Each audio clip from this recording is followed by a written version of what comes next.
कुछ लोगों को प्रॉब्लम होती है नोज में, सांस लेने में प्रॉब्लम होती है। अगर नाक में बहुत ज्यादा डिविएशन है, बहुत ज्यादा नाक मोटी है, टिप में बहुत ज्यादा काम होना है, rhinoplasty surgery is one of the most commonly perform procedure. आपको तुरंत पता चलेगा कि आपकी सांस लेने में जो प्रॉब्लम थी वो एकदम से सॉल्व हो जाती है।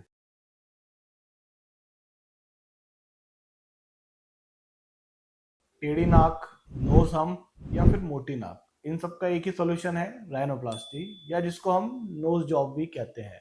अब राइनोप्लास्टी होता क्या है या किस किस पेशेंट के लिए जरूरी है।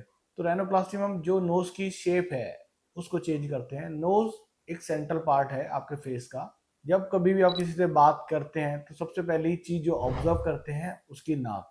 अगर नाक में कोई भी प्रॉब्लम होगी तो आपको बहुत ज्यादा टोका जाता है, बोला जाता है, और कई बार फोटोग्राफ्स भी अच्छे नहीं आते हैं।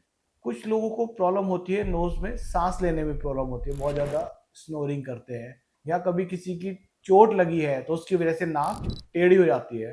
तो इन सारे केसेस में हमें राइनोप्लास्टी या नोज जॉब की जरूरत पड़ती है। तो नोज जॉब मोटा मोटा दो तरह के लोग कराते हैं।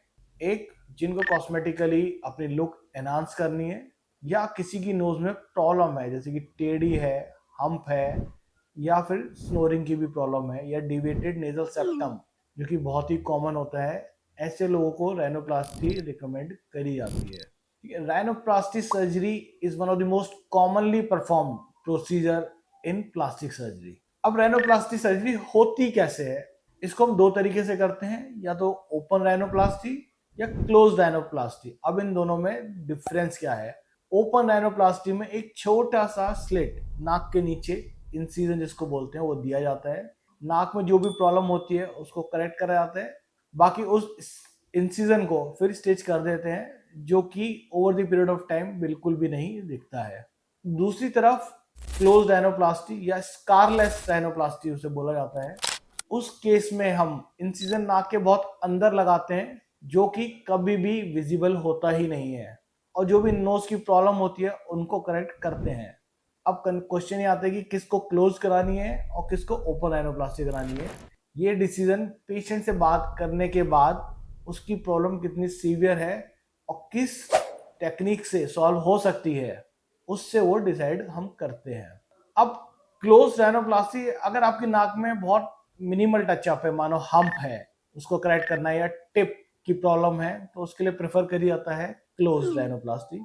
अगर नाक में बहुत ज्यादा डिविएशन है, बहुत ज्यादा नाक मोटी है, टिप में बहुत ज्यादा काम होना है, बोनी वर्क होना है, तो उस केसेस में जनरली हम ओपन राइनोप्लास्टी अप्रोच प्रेफर करते हैं।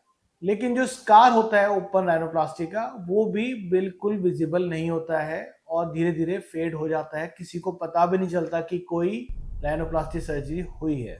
सर्जरी वाले दिन आप हमारे पास आते हो, उससे पहले नॉर्मल इन्वेस्टिगेशन कराई जाती है, और कभी कभी हम सीटी स्कैन कराते हैं फेस का, देखने के लिए कि नोज में क्या एग्जैक्ट और कितनी प्रॉब्लम है।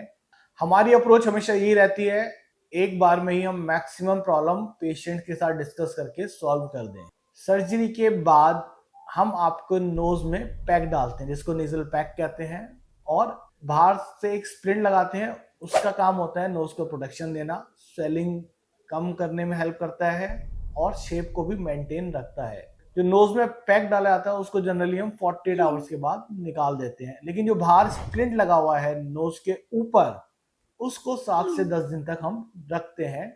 पेशेंट टू पेशेंट थोड़ा वेरी करता है। वो जो स्प्लिंट एक्सटर्नली लगा है उसका मेन रीजन होता है कि थोड़ी स्वेलिंग कम करे, नोज की शेप को मेंटेन रखे, और कभी कोई ट्रॉमा, मतलब कोई चोट लग भी जाए तो ज्यादा इम्पैक्ट ना आए नोज। 5 से 7 दिन के आसपास स्टिचेस निकाल देते हैं, और जैसे नेजल पैक, नोज पैक निकलता है, आपको तुरंत पता चलेगा कि आपकी सांस लेने में जो प्रॉब्लम थी वो एकदम से सॉल्व हो जाती है। और जब स्प्लिंट निकलता है तो आपको एग्जैक्ट आपको दिखता है कि आपकी एस्थेटिकली कितनी अच्छी नोज बन गई है, और उसके बाद most of the time patient बहुत खुश होते हैं। लेकिन एक बात ध्यान रखना है, अभी भी नोज में स्वेलिंग होती है, जो कि धीरे धीरे 2 से 3 महीने में कम होगी। जब स्प्लिंट निकाल दिया है उसके बाद हम आपको नेजल मसाज के लिए बताते हैं।